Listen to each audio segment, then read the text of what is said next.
पंतप्रधान नरेंद्र मोदी ओबीसी प्रवर्गातील नसून त्यांचा जन्म गुजरातमधील तेली समाजात झालाय असे उद्गार काँग्रेसचे खासदार राहुल गांधी यांनी काढले आहेत।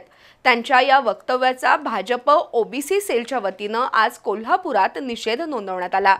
कार्यकर्त्यांनी बिंदू चौकात खासदार गांधी यांच्या विरोधात जोरदार निदर्शने केली। खासदार राहुल गांधी हे भारत जोडो यात्रेच्या निमित्ताने संपूर्ण देशात फिरतायत। या यात्रेदरम्यान एका जाहीर सभेत बोलताना खासदार गांधी यांनी पंतप्रधान नरेंद्र मोदी यांच्या ओबीसी असण्यावर शंका उपस्थित केली। मोदी ओबीसी प्रवर्गातील नसून त्यांचा जन्म गुजरातमधील तेली समाजात झालाय असे उद्गार खासदार गांधी यांनी काढले।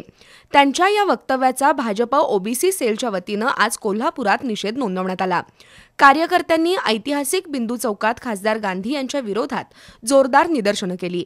तसंच खासदार गांधी यांनी संपूर्ण देशाची माफी मागावी अशी मागणी केली आहे। या आंदोलनात महेश जाधव, संदीप कुंभार, विद्या बनसोडे, संतोष माळी, संदीप कुंभार, कुंदन ओतारी यांच्यासह कार्यकर्ते सहभागी झाले होते।